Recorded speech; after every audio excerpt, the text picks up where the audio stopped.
Now, I was going to go through the rest of the introduction, but why should I? It's Greg Wilson. He's a great comedian.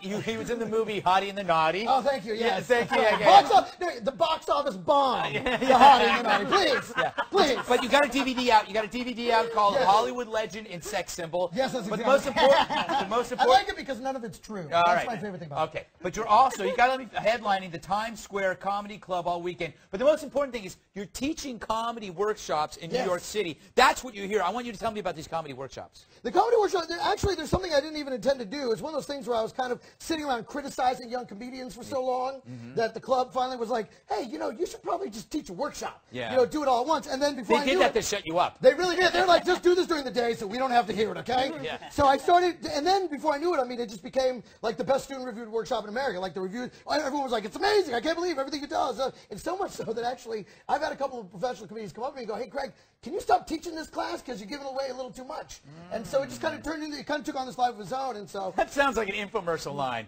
They stopped me. They stopped me. They said, this is too good. But if you act right now, I'll give you a second one for free. Yeah, I guess so. That's right. Do you wear a suit with question marks all over it? Yeah, I wear a suit with question marks. All the jokes are in here. Exactly. I'm going to show you where to find your jokes. The government issued jokes. No one's been using these jokes.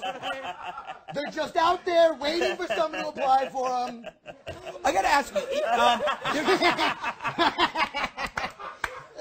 Just by placing ads in the back of magazines, you too can be a comedian today. You used to be a poor Vietnamese guy. Well, you discovered depressed real estate. Right. Look at you now. Exactly. Look at you now. You invest nothing up front. Yeah. Okay. I got to ask you. In your workshop, you talk about dealing with hecklers. You say there are two kinds of hecklers. There are two kinds of hecklers, and the two kinds of hecklers. There's one kind that just wants you to prove that you're smarter than them. Yeah. So you just give them a good couple like that, and they're fine, and then you can go about the show. Yeah. And then there's the kind that want to be part of the show. Yeah. And these are the people that eventually you got to throw them out. Yeah. And that's really what it comes down to. I mean, I call it the get real moment. You got to just kind of get real with them and say, you know what? And you got to get the audience on your side, like, you're ruining the whole night. Would anyone else like this person to shut up? Yeah. And then everyone's like, yay! Right? And then you're like, okay, this is your last chance. There's the bounce right there. You say another word and you're gone. What about if you have an audience that is just not responsive, and you're just, what do you do? Well, there's a couple ways to handle that. One of the ways is with a little crowd work, a little improv, which is my second workshop that I'm teaching on Sunday. But you do a little crowd work. You gotta. A lot of times the improv, it helps you just address the 300-pound gorilla in the room. Yeah. You know what I mean?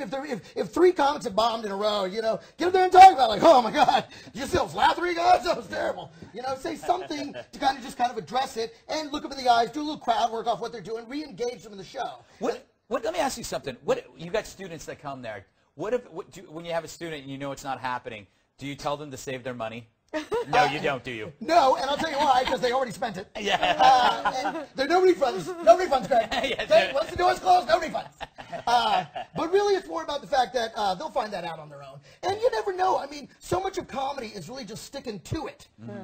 I've seen absolute ugly ducklings turn into swans, and then I've seen guys with amazing talent go nowhere because they just couldn't hack it. Yeah. Just sticking with it and trying to work your way into it and develop the material. Well, this is the one thing that bugs me about comedians. I got time for one question. It's a comedian who says they're a comedian but doesn't go out and perform. Right. Life is hard as a comic. What would you tell people getting into it about how they, not so much the performing, but the life itself? Well, the lifestyle, it's funny, I do cover a lot of things in the lifestyle. There's a couple of pitfalls that'll make sure your comedy career is over before it starts. Yeah. Are you kidding me? That's what gets you to the top, baby. Good time. How do you think I made it here tonight? Hey, I ran here. You think this sounds a ripple? Not a chance. Not a chance. Okay, so what happened? That was so not a joke, by the way. I ran here from New Jersey. That's the base. That's all my audience is. So I guess it's a lot of it is. There's a couple things to watch out for, and one is like, you don't want to get married. Yeah. That's the truest way to have a comedy career. It's true, because then the wife's like, so okay, I think it's time to get a better job, and the dream is, But then occasionally, if you do get married, that's fine. Don't have kids, because kids are a dream killer. Yeah. You might as well get a little outfit for them that says, "My dreams are over," because that's the truth. Yeah. Okay. Right. It's true, because comedy doesn't pay great. It's very inconsistent. It takes a long time, and that baby doesn't care. Yeah, the baby's like, nah. Like, oh, shut up! I'm trying to write a joke here, kid. So there's not a lot of money for formula in your early years of comedy. Yeah. That's what I'm saying. Wait to have kids. Wait All to right, have kids. to find out more, you got to go about the workshops over this weekend. You got to see him live. He's amazing. I've seen him like a dozen times. Stick around. We got more.